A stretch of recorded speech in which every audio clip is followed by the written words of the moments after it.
La primera pregunta, ¿qué desafíos metodológicos encontró durante la educación en línea? Creo que el desafío en sí mismo era darse cuenta que no bastaba con que llevemos las metodologías que ya sabíamos a la pantalla. Por un tiempo, digamos que pudo ser suficiente porque todos pensábamos que la virtualidad sería temporal. Pero cuando ya el tiempo empezó a pasar y vimos que era una educación que vino realmente para quedarse y para revolucionar la manera en cómo íbamos a educar de aquí para siempre, el desafío fue justamente repensar esas metodologías, es decir, volver a la neuroeducación otra vez, a entender cómo funciona un cerebro, cómo aprende un cerebro en sus diferentes edades evolutivas, y ya teníamos otros factores que medir, no solamente el hecho de enseñar a través de la pantalla era un desafío, sino que estábamos enseñando a seres humanos que estaban sometidos a otros tipos de presiones, a otros tipos de miedos que ya no eran, digamos, comunes, ya no eran de la rutina diaria. Entonces, es un estudiante que aprendía de manera cooperativa, que aprendía en relación con sus pares y en una conexión con su profesor,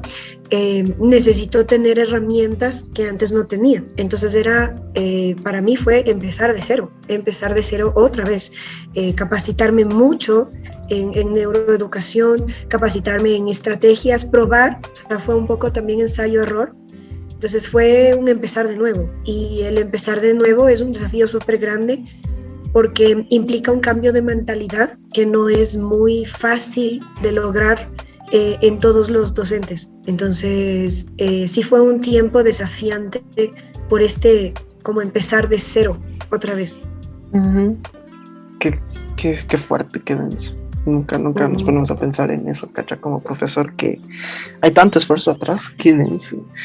Y, o sea, bueno, esta pregunta se enlaza, como ya me dijiste, ¿no? Durante la educación en línea, ¿cambió tu metodología incorporando el aula invertida, aprendizaje cooperativo o alguna otra? ¿Fue útil?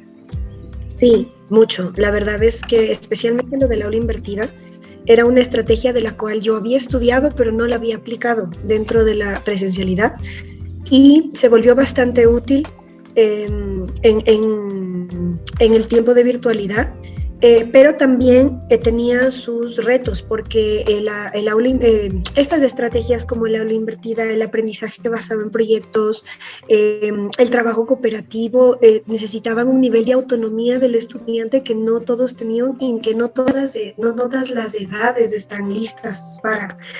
Entonces, no implicaba solamente cambiar la metodología, sino también preparar al grupo para esa metodología. Entonces, eso requería más tiempo, un tiempo que ya no se tenía, porque una de las cosas que hizo el ministerio es reducir la jornada estudiantil, justamente por reducir también la exposición a las pantallas que los estudiantes estaban teniendo. Entonces, había que hacer un trabajo más concreto, más eficaz, en menos tiempo. Pero sí fue muy útil, pienso yo, porque una de las cosas que yo evalué cuando los chicos volvieron a la presencialidad fue justamente como todo lo que se había ganado con las estrategias durante la virtualidad, y fue muy satisfactorio ver que sus niveles de responsabilidad e independencia habían cambiado. En la mayoría de ellos aumentaron, en algunos se acentuaron y se notaron mucho más sus bajos hábitos de estudio. Entonces, fue muy bueno el cambiar a estas estrategias, porque también nos dimos cuenta de la versatilidad de la educación. Yo conversaba con muchos compañeros docentes y veíamos que eso es un poco como la supervivencia del más fuerte. O sea, realmente el que sobrevive no es solo el más fuerte, sino el que mejor se adapta. Y estas metodologías nos enseñaron a eso, nos obligaron básicamente a eso. Entonces, no fue un cambio 360 grados, porque varias de estas metodologías, como por ejemplo el trabajo colaborativo o el aprendizaje basado en proyectos o en problemas, yo ya lo usaba en la presencialidad. Pero sí fue interesante cambiar todo el proceso a la virtualidad para darle un poco más de papel, de rol al estudiante. Entonces fue bastante positivo en varias partes. Sí hay que mejorar mucho y aprender más de cómo aplicar eficazmente estas estrategias, porque a veces se pueden quedar en solamente un trabajo grupal y en donde el estudiante trata de cumplir solo como por salir del tema, pero sí tiene muchísimos beneficios y no solo la virtualidad, o sea, realmente en muchos estudios actualmente están hablando de este tipo de estrategias como las principales dentro de la educación en cualquier modalidad. Claro, eso sí es verdad, es súper, súper fuerte, ¿no? Y reconocer como que cada estudiante, dar esa autonomía, ¿no? De que, a ver, o sea, de hecho yo lo veo como un pasito a la universidad. Lo que pasó en pandemia es un pasito para cada estudiante desde la básica de lo que es la universidad, porque en la universidad desde tiempo ha sido lo invertido. Tú estudias, es tu responsabilidad, y en clase tienes dudas de lo que ya aprendiste. Obviamente el profe refuerza, obviamente el profe enseña también, pero ya no es de ese todólogo de que todo te doy, sino ya enseñarle al estudiante a aprender y reconocer su ritmo, ¿no? Qué interesante, qué cool. ¿Cuáles crees que son las mayores ventajas de utilizar el aula invertida? Bueno, una de ellas ya te he dicho que es justo esto de la autonomía, ¿no? El aula invertida es interesante porque primero le forza o le guía al estudiante a investigar. En edades más pequeñas, pues el docente todavía es ese proveedor de fuentes saludables, ¿no? Que yo pienso que es una práctica que ningún profesor, ni siquiera en la universidad, debería dejar de tener. Él siempre es este proveedor de fuentes de recursos útiles para ayudar al estudiante a que no divague en las fuentes.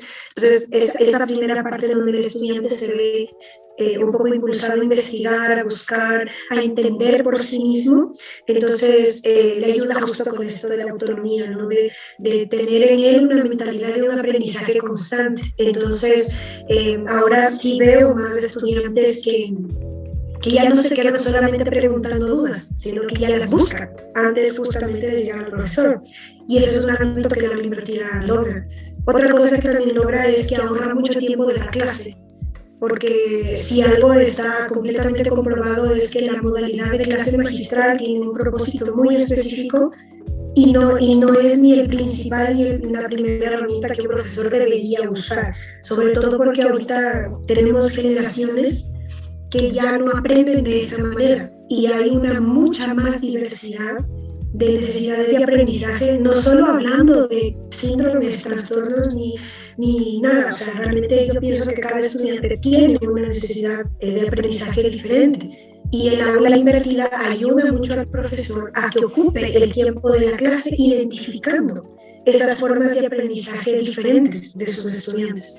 Entonces, cuando logra hacer eso, entonces es mucho más fácil permitir que el estudiante acceda al saber, pues, es decir, al conocimiento por su cuenta y ya prepare ese como contexto de aprendizaje para que luego vaya al aula y aprenda a hacerlo. Entonces ahí ya se cumple el propósito actual de toda educación, que es que no el estudiante sepa solamente cosas, o sea, conocimientos teóricos, cognitivos, sino realmente ya se vaya a un aprendizaje mucho más procedimental, mucho más reflexivo. Entonces, el aula invertida te permite eso.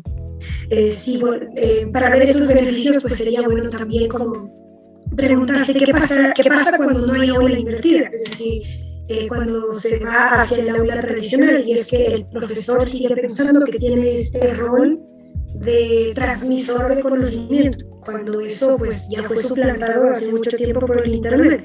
Entonces, en cambio, el aula invertida le pone al profesor en un rol más de guía y el estudiante se mete más dentro de la metodología para que él mismo se dé cuenta cuál es su mejor forma de aprender.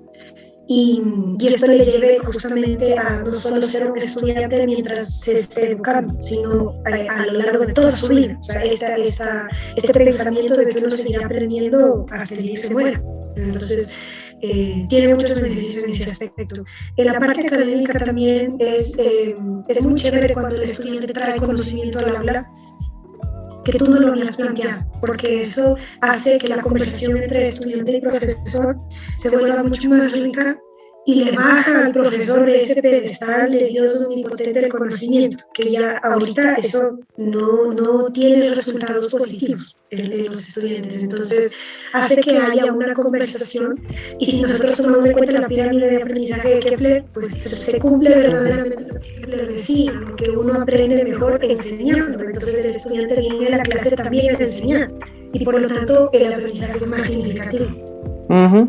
Sí, justo te iba a preguntar, ¿has escuchado tal vez los modelos de aprendizaje de Paulo Freire? Sí. Exacto, tal cual lo que me acabas de decir, es una, ¿cómo era? La educación liberadora, porque muchas veces, y lo puedo decir así, la educación no se ha visto para que te guste, ni para que te aprendas, sino para cumplir un 10. ¿Para qué vas a la escuela? A cumplir un 10. Entonces, para mí el aula invertida me motiva mucho, porque digo, si esto se maneja muy bien, los siguientes universitarios van a tener un nivel altísimo, porque ya van a, aunque sea tener un poquito, y esa es la cosa, con tal que tengan un poquito de la idea de lo que es investigar solos, hacer sus deberes solos, tener su propio ritmo, en la U les va a ir mucho mejor a comparación, ponte mía, de que yo tuve solo clase magistral toda mi vida, en el que yo iba y el profe me daba todo. Llegué a la U y me dijeron desde el primer semestre, no, ustedes investigan esto, ustedes tienen materiales, ustedes aprendan, y acá a la clase se vienen a tapar temas en conciso y directos. Entonces es súper denso, y justo como te hacía acordando de Paulo Freire, la educación liberadora, en el que el maestro se convierte también en alumno y el alumno en maestro. Digamos, se deriva un poquito de Sócrates, ¿no? En donde el conocimiento iba de alumno a maestro. Entonces es súper chévere. Entonces, claro, o sea, exacto, sí, es volver a esa filosofía antigua que tanto dio fruto en la historia, y es súper chévere. Ahora ahorita hablamos de las ventajas. Ahora, ¿cuál crees que es la mayor desventaja de utilizar el aula invertida? Pienso que la peor desventaja vendría cuando no se prepara el grupo para esta metodología, porque aunque no parezca, más bien dicho, el aula invertida o cualquiera de estas metodologías parecidas o de la misma gama, todavía son bastante innovadoras, o sea, más de lo que deberían ser. Entonces, como tú mismo dices, los estudiantes están súper acostumbrados a ese papel de él me enseña, yo escucho, me evalúan y se repite el ciclo. Entonces, sí me he encontrado con estudiantes que rechazan al principio este tipo de aula y no quieren aprender de ella por dos razones. Primero, porque no tienen hábitos de lectura, y aquí pues se nota clarísimo la deficiencia que se puede tener aquí. Como no tienen hábitos de lectura, por lo tanto les da mucha pereza leer y vienen al aula sin ese conocimiento. Entonces como que el profesor tiene que ver un plan B como para prever que esto pase, y se pierde aún más tiempo explicándole al estudiante lo que le faltó aprender, o sea, porque no lo investigó antes, porque no lo leyó. Entonces ahí toca hacer un poco ese papel como de brujos malos. O sea, lo siento, o sea, no lo leíste, y la consecuencia es que te va a costar seguir la clase. Entonces al principio sí quedas como un profesor súper estricto, pero a la larga da buenos frutos, porque el estudiante simplemente va aprendiendo que si no cumple con ese proceso anterior, va a la clase a perder el tiempo y se empieza a desigualar. Entonces la desventaja es esa, que no es una metodología que tú ya al siguiente día puedas aplicar. O sea, necesitas preparar bien al grupo para mostrarles los beneficios de esto, hacer un poco de evaluación, de diagnóstico de sus hábitos de lectura, para que tú puedas entregarles no solo el texto a leer, sino las herramientas para leer ese texto. Entonces sí toma tiempo, pero trae un buen resultado darse el tiempo de hacer eso. Otra desventaja que podría tener el aula invertida es cuando está mal aplicada, porque hay veces en que se le manda al estudiante a leer lo que sea, y al día siguiente se le toma prueba y se cree que la aula invertida ya está ahí, y no es así. O sea, entonces sí es importante el aprender bien cómo aplicar la estrategia, la metodología, y tener la paciencia para hacerlo. Entonces, esa podría ser como otra desventaja. Y también otra desventaja que veo es que no es una metodología que se pueda aplicar todo el tiempo, todos los días, en todos los temas, como toda metodología. O sea, tiene que haber como un equilibrio y un propósito, un objetivo específico dentro de esa metodología, justamente porque, como todo en la vida, o sea, cuando te vas al extremo de aplicarla siempre, el estudiante poco a poco se acostumbra a esa forma y va perdiendo el interés. Entonces yo sí he tenido comentarios de estudiantes que me dicen, profe, nos está haciendo hacer su trabajo. Entonces tampoco el punto es como quemar el propósito y los beneficios de la metodología. Entonces hay que irla como gradando, hay que irla equilibrando con otras formas de enseñar. Claro, tal vez otra metodología que tal vez, bueno, es que venimos, para mí, en mi caso, yo lo vi así, tal vez en universidad, una desventaja que tiene el aula invertida es los recursos. Porque pienso que tal vez, bueno, puedo hablar desde mi parte, desde la universidad. En la universidad tienes tus computadoras, tienes las bibliotecas y había muchos casos de estudiantes que llegaban ya a la casa y a veces ya con deberes hechos o con un libro prestado. Entonces cuando llegabas a la pandemia, encontraron full casos y esto es increíble. Mira que estoy en una universidad, digamos así, de costo un poco alto, que había estudiantes que no tenían ni computadora. Es como que llegaste a la pandemia y los estudiantes se inscribieron y tenían clases del teléfono. Y es como que les preguntamos, brother, ¿cómo haces tus cosas? Y dicen, no, es que implica que esté en esta universidad no implica que tenga cosas. O sea, yo fui a la U creyendo que esto nunca iba a pasar porque nadie esperó una pandemia.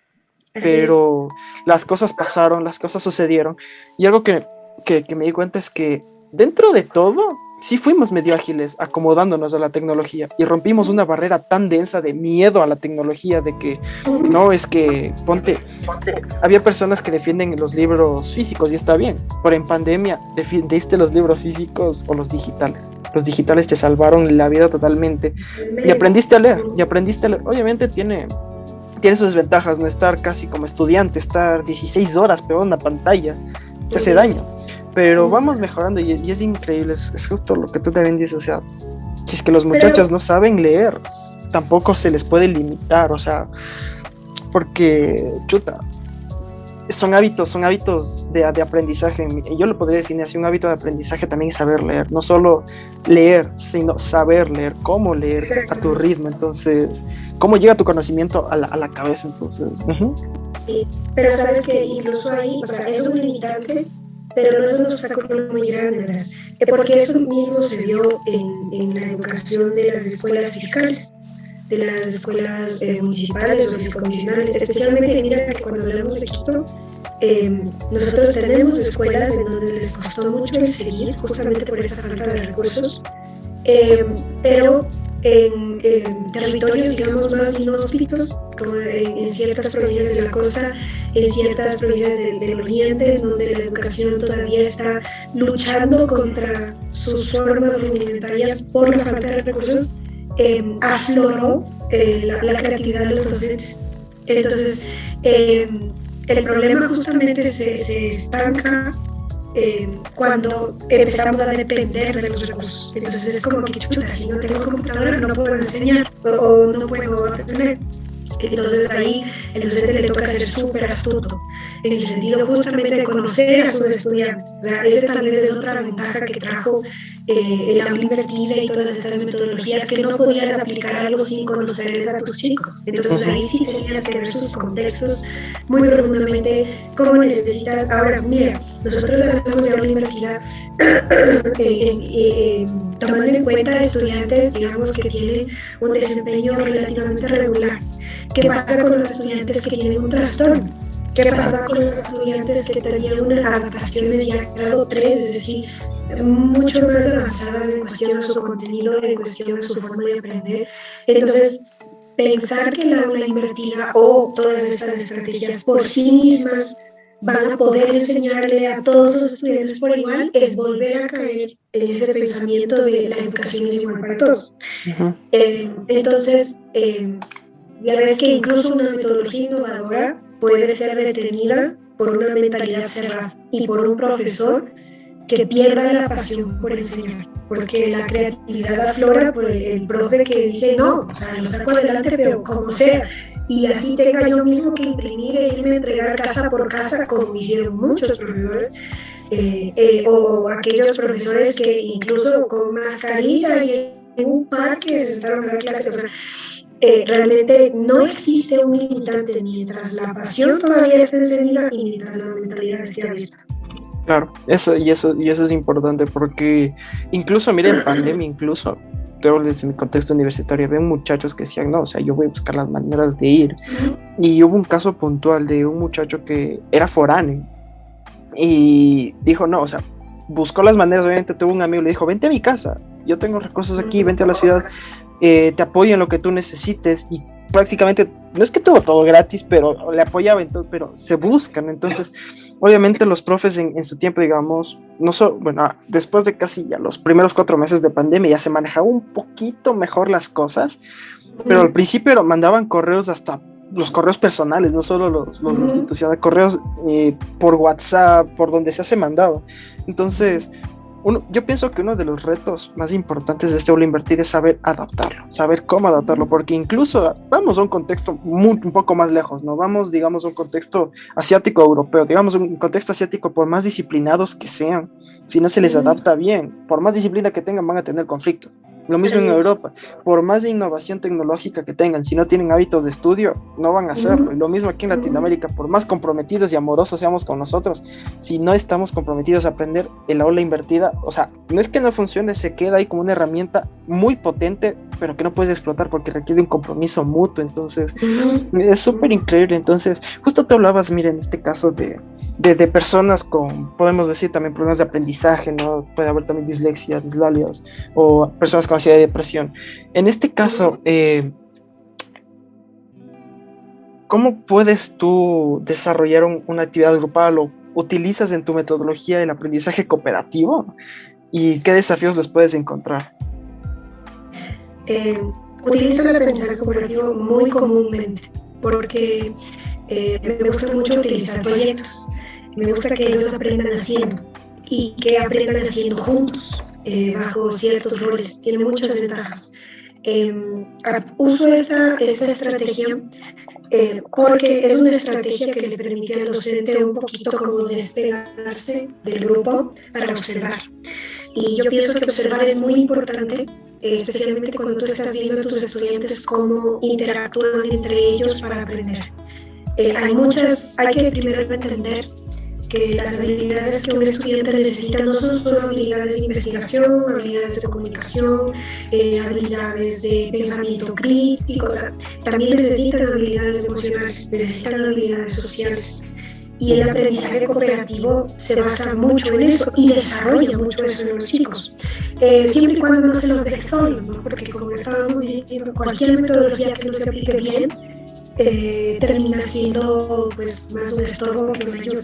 Entonces, en el caso, por ejemplo, de estudiantes con necesidades educativas ya mucho más específicas, el trabajo cooperativo ha ayudado mucho a que ellos se sientan más empoderados, siempre y cuando haya la guía del docente, porque también puede pasar todo lo contrario y de una manera muy peligrosa, es decir, que sus mismos compañeros empiecen a ver sus virtudes diferentes como una debilidad, y como pueden entender el propósito de sacar adelante el proyecto por sacarlo, como tú decías, por sacar el 10 y no realmente por aprender. Entonces, obviamente, lo que ellos ven como debilidad en su grupo, lo hacen a un lado. Y eso puede provocar sentimientos de autoestima muy bajos en estos estudiantes. Pero si es que el docente está guiando con roles, con una aplicación, digamos, muy planificada, valga la repetición, de la estrategia, más bien ayuda a que todos puedan ir descubriendo cuál es como su fuerte. Entonces, si es que tú en el trabajo cooperativo aplicas roles diferentes, lo primero que va a pasar es que hay estudiantes que se van a empoderar tanto de su rol que se dieron cuenta que eran líderes y no sabían, o que eran muy buenos editores y no sabían. O si no, empieza a pasar lo contrario, que el estudiante se siente como incómodo en el rol que le tocó y tal vez no se da cuenta todavía de cuál es su fortaleza, pero ya se dio cuenta cuál no es, y eso también es parte de ir descubriéndose a sí mismos. Entonces, a mí me parece que esa es otra estrategia que es muy buena en cualquier caso, igual, bien aplicada, igual preparando el grupo, pero es muy buena justo para este descubrimiento entre los pares. El aprendizaje entre pares es algo que los docentes no deberíamos dejarlo de lado. O sea, y lo dejamos de lado cuando creemos que nosotros somos los que debemos enseñar. Pero cuando cambiamos esta mentalidad, como tú decías, o sea, de todos estamos aprendiendo. O sea, yo lo guío porque soy el adulto, pero todos estamos aprendiendo. Entonces es lindo ver cómo ellos mismos se enseñan a ellos mismos y luego enseñan a otros grupos, y el aprendizaje es mucho más ensamblado, es mucho más potente. Entonces sí, a mí me gusta mucho aplicar eso. De hecho es muy interesante, y yo me puse a ver esto, y esto me di cuenta después de casi pandemia, ¿no? Me di cuenta y dije, realmente los trabajos grupales, los trabajos cooperativos, no solo te ayudan a tener, digamos, un mejor desempeño como estudiante, sino que ayuda a tu praxis profesional.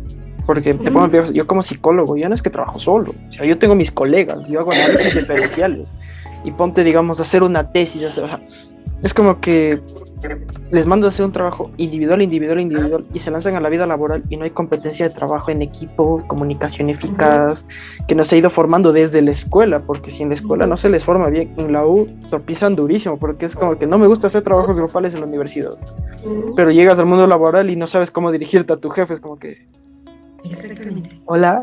Entonces es una metodología muy buena, y poniéndome a pensar, digo, si es que manejamos bien, si es que el sistema educativo se maneja bien y las universidades también se adaptan bien, los muchachos de ahora, que vienen de una pandemia, que vienen de un aula invertida desde la escuela, que eso solo se da en las universidades y en pocas universidades, con un trabajo en equipo, trabajo colaborativo, manejo de proyectos, van a ser unos profesionales de muy buena competencia, de muy buenos recursos, y es que se maneja bien, y es un cambio muy bueno, porque ya se quita ese pensamiento individual, ¿no? Que antes iba la gente, ahora lo que más buscan las empresas, las primeras tres: comunicación eficaz, trabajo en equipo.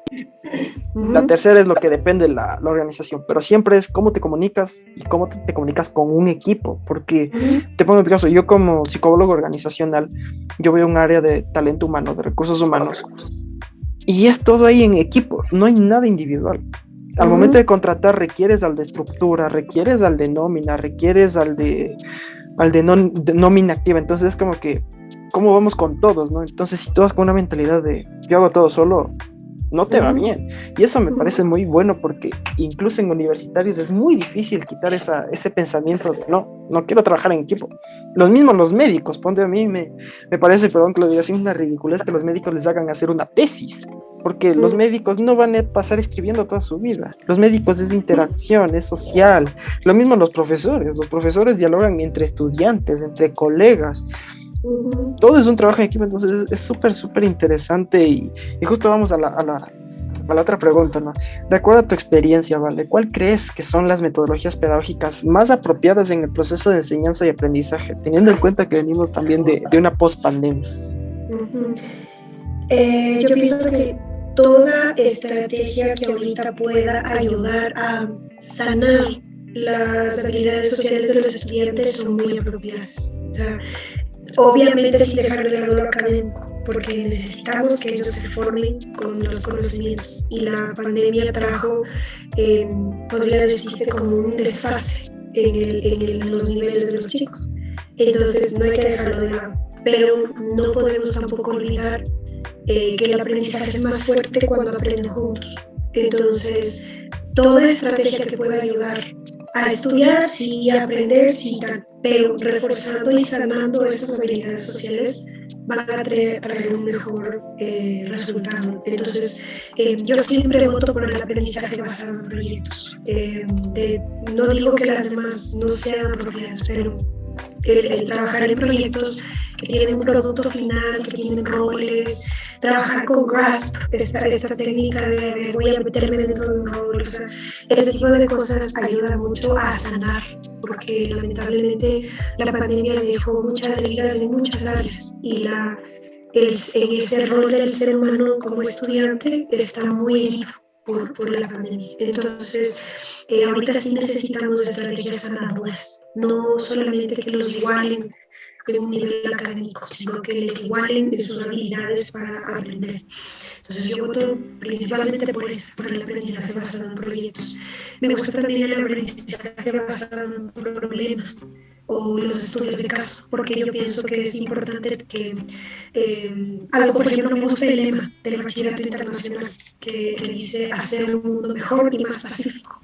Y la única manera de hacerlo es como siendo muy conscientes de quiénes están a nuestro alrededor. Entonces, y cómo nosotros podemos ser seres que produzcan soluciones, que produzcan ideas para nuestro entorno. Entonces, es un poco el ser conscientes de uno mismo, de empezar a sanar nuestras heridas de socialización, nuestras heridas de trabajo de equipo, nuestras heridas de estudio autónomo, pero también empezar ya no solamente ese rol que puede convertirse como una victimización, sino también como salir de eso y empezar a ayudar a resolver problemas del mundo. Entonces, los estudios de caso, el aprendizaje por problemas son muy buenos. Pienso que son ahorita como los puntales, porque como te decía, es importante que haya un equilibrio en las estrategias y toda estrategia es súper buena aplicada con un objetivo muy planificado. Pero venimos de un contexto duro, entonces ahorita sí es como ese momento después de la guerra en donde lo que más se valora son los hospitales y el poder sanar a la gente. Entonces es ahorita, pienso yo, el rol más grande de la educación, tanto en universidad como en colegio como en centro de materia. No, sí, lo que dices es 100% acertado. O sea, lo de la pandemia, o sea, yo siempre en lo personal he dicho, la pandemia nos hizo abrir tantos ojos. Obviamente fue una catástrofe mundial que golpeó a todos, pero digamos que ese golpe nos dijo, hey, hay mejores maneras de hacer las cosas y no es tan difícil adaptarte al internet. Y habían profes, digamos que, te pongo el caso, yo conocía profes que decían, no, es que yo tengo casi 40, 50 años, yo no voy a poder manejar los equipos, y les ves ahorita manejando conferencias de Zoom, plataformas virtuales, les ves manejando PDFs, y al principio les preguntas, ¿te costó? Y dices, sí, al principio, pero después ha sido tan proactivo, ya no llevo un leccionario físico, tengo todo en la nube, y todo es fresco, van a trabajar solo con una computadora, ya no tienen nada, y es increíble porque muchas veces yo escuchaba, ¿no? Desde que estaba en la escuela, los profesores les tenemos miedo al internet, porque en el internet hay de todo. Yo les decía, pero exacto, si hay de todo, busca lo más importante, ¿no? Y hablando de este rol académico, digamos, como psicólogo de información, lo mejor que nos pueden hacer a nosotros es un juego de roles, análisis de caso y formulación de proyectos. Porque es muy bonito leer un caso y decir, ya, esto se hace, ¡pum! Pero si cuando tú haces un proyecto, un análisis donde el profe ya te da, en base a aula virtual, ¿no? A aula invertida, perdón, te dice ya, este es un análisis de proyecto, en un grupo, hagan un análisis diferencial, pero no están solos, cualquier duda, avisen, estoy aquí, vamos a construir bien una respuesta, y ninguna respuesta está mal. ¿Por qué? Porque cuando alguien dice una respuesta, puede haber correcciones y todo, pero esa respuesta da opciones a otras más, es como que tal vez no está tan apegado a lo que dijo, pero tiene más alternativas de solución. O sea, ponte en mi caso, digamos que un trastorno depresivo, era muy seco esa metodología en la que mandaban una actividad individual, resuelvan ustedes y punto. Y uno decía, yo sé, yo conozco, y a la hora del examen toma 0. ¿Por qué? Entonces, al momento de implementar estos juegos de roles, decías, claro, haces un análisis diferencial, cada uno dialogues con que tú qué crees, qué pienso yo, qué piensas tú, y hablas con el profe, ¿qué piensa usted? Podemos hacer esto, y como tú decías anteriormente, es algo tan lindo porque antes de pandemia les veías a los estudiantes así, y ahora les ves formulando preguntas, formulando dudas, que a veces uno dice, no tiene nada que ver la duda, pero ya están preguntando. Sí, lo que la educación no logró en casi 30 años. La pandemia y nuestra adaptación lo logró, y mi papá una vez me dijo, él es docente, me dijo, mira, yo prefiero que me pregunten sandeces, pero sé que cuando preguntan algo es porque están poniendo atención. Y así... Y sabes que mi jefa sabe decir, no hay preguntas tontas, tonto el que no pregunta. Así le sabe decir. Exacto. Es que es verdad. Una pregunta te puede solucionar tantas cosas, o sea... Y este método de la aula invertida les dio esa apertura, ¿no? Les dio esa apertura tal vez a personas también introvertidas, que les gustaba, digamos, mantenerse un poco alejados, digamos, de ser una persona introvertida. A ver, este método dice, claro, esto se apega a mí porque ahora yo voy a poder desarrollarme, o sea, ya no tengo que necesariamente depender de todo. Y ahora van al aula, es como que, profe, ¿cómo puedo hacer esto? Y es como que, oh, el callado del salón me preguntó algo. Es como que, qué felicidad. Entonces, sí, la verdad es algo muy bonito de hablar y yo puedo estar horas hablando, pero algo que sí rescato de este sistema educativo es que me llena de esperanza, porque si bien yo hubiera querido, yo le dije a mi papá, yo hubiera querido que me pase la pandemia en el colegio. Me dijo, ¿por qué? Porque yo pude haber aprendido a investigar y en la universidad me hubiera comido más libros, hubiera aprendido de mejor manera, porque yo me di tantos suelazos en la universidad por no saber tener ese aprendizaje autónomo. Si bien era en ese tiempo el colegio te formaba como individual, prueba, o sea, todo individual, no llegabas a ser autónomo. Una cosa es ser individual, otra autónomo. No significa que eres eficiente. Entonces yo llegué y dije, yo en el colegio hacía todo solo, todo bien. Hasta que dijeron, desde el primer semestre la UDLA tiene aula invertida. Y yo así de, ¿qué es eso? Primer semestre me dio unos suelazos. Yo dije, no puede ser. O sea, y al principio decía lo que tú decías, no, o sea, yo estoy haciendo el trabajo del profe. Pero decía, no, o sea, la verdad no, o sea, al fin y al cabo sí te enseñan los profesores, sí aprendes, pero lo que me gustó de esto es que, ponte, le veo a mi prima chiquita, me ponía un antes, era como que le mandaban una cosa, no estoy esperando a que el profe mande el libro y no sé qué, ahora tienen ya todo y ya les mandan el deber y ya no te pide ayuda. Es como que, no, me mandó el deber y yo ya sé dónde está el libro, se pone a leer solita, se pone, y yo le digo, ¿cómo tú escribiste eso? No, dijo yo sé que me gusta leer de tal hora, porque ya después aparecen los dibujitos, ¿no? Que están conscientes hasta de su tiempo de diversión. Sí, porque incluso hay consecuencias inesperadas de esto. Yo lo vi mucho en David siempre es como mi colegio de indias, ¿no? En el pruebo todo, estrategias, metodologías, todo. Y yo les he observado mucho en la virtualidad un poco. Yo enseño a estudiantes mucho más grandes que mis estudiantes están graduando ya, pero sí me gustaba observar porque me di cuenta de la capacidad de curiosidad que se puede levantar en todo este tipo de estrategias, ¿no? Y más aún en la virtualidad. Por ejemplo, yo le veía a mi hijo que él al principio, cuando empezó la virtualidad, pues sus profes usaban lo que podían, pero con el tiempo empezaron como ya a diagramar cosas mucho más complejas, a programar, o sea, casi como con una base de programación informática, o sea, ciertas cosas. Y él empezó a preguntarme, mami, mira eso, ¿cómo hago eso? O sea, y de repente, o sea, él ya, algo que se despertó mucho en él en medio de la pandemia y que pudimos darnos cuenta, los que estamos alrededor, es su alta capacidad para todo lo que implica tecnología. Entonces, un día él me dijo, me di cuenta de que mi profe usa Canva. No sé si has visto Canva, esta aplicación. Yo la uso full para dar clases. Y cuando menos lo pensé, él ya estaba diseñando en Canva. O sea, él mismo había entrado a la aplicación, se había dado cuenta de que necesitaba un usuario. Entonces, como ya tenía un correo, imagínate, él va a cumplir 8 años, pero con todo esto ya necesitaba un correo, necesitaba una clave.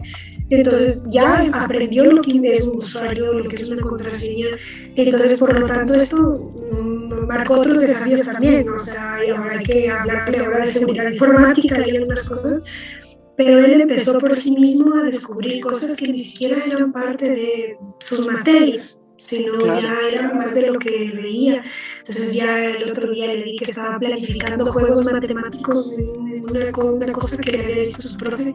Entonces mira, o sea, sí hay consecuencias muy positivas. Yo pienso que algo bueno de todo esto es que se abrió un poco esa brecha que existía con todo lo que implica tecnología. Entonces, para los docentes de mi edad fue difícil. Imagínate para aquellos docentes que ya son viejitos. O sea, fue un reinventarse completamente. Y esto sí trajo, o sea, obviamente debe haber un porcentaje de profes en donde definitivamente dijeron, negado, o sea, yo a esto no me meto y más bien mejor ahí nomás. Pero sí hubo un gran porcentaje de gente que pudo ver, como tú decías, como una esperanza, un futuro dentro de la educación. Entonces, por ejemplo, lo que pasó en el paro, el Andy mismo decía, Oye, o sea, ahora, como ya en la pandemia aprendimos la virtualidad, ahora ya no hay excusa para no estudiar. O sea, yo me acuerdo que cuando era niña, que los paros que eran súper comunes, pues las clases se paraban y se paraban indefinidamente, o sea, era como vacaciones. Y ahora ya no hay excusa para no estudiar. Entonces, más bien ahora yo pienso que las metas son justamente el hecho de que se necesitan recursos para todos. O sea, claro. En cualquier provincia, en cualquier ciudad, se necesita internet, se necesita computadores, pero sí hubo muchos aprendizajes, aún mucho más allá de la simple educación. Sí. Yo como una vez a mi papá, hubo un caso de un profe que yo conocí, que era conocido, que estaba ya en 70 años, ¿verdad? Yo dije, quiero conocer a esta persona, cómo se desenvuelve, ¿no? Obviamente, justo ahí estaba como que ya, digamos, ya saliendo, o sea, quería ya irse. Y dijo, me voy a inspirar un poco, ¿no? Y buscaba aprender. Y se desenvolvió súper bien, ¿verdad? Porque tampoco hay edad para aprender. O sea, puedes aprenderlo desde que eres enano hasta que eres grande, porque tu cerebro sigue y sigue. Y manejó full Excel, eso manejó. Y ahora justo que topo este tema del Excel, me pongo a pensar, yo en la UR recién empecé a topar un Excel avanzado.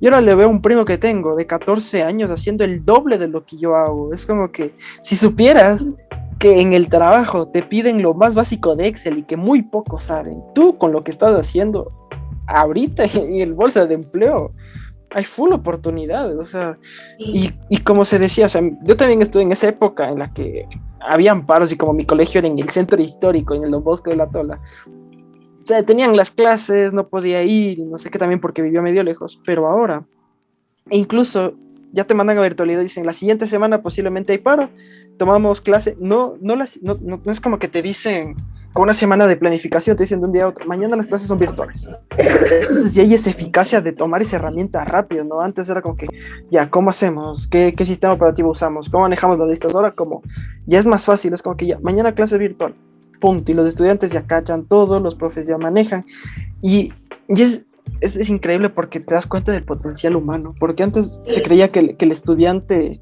tiene un límite, pero con esta pandemia yo dije, no. Y gracias a Dios les abrió los ojos a tantas personas de que el ser humano es un ser tan poderoso, de que un niño de 8 o 9 años está aprendiendo cosas de un adulto complejo.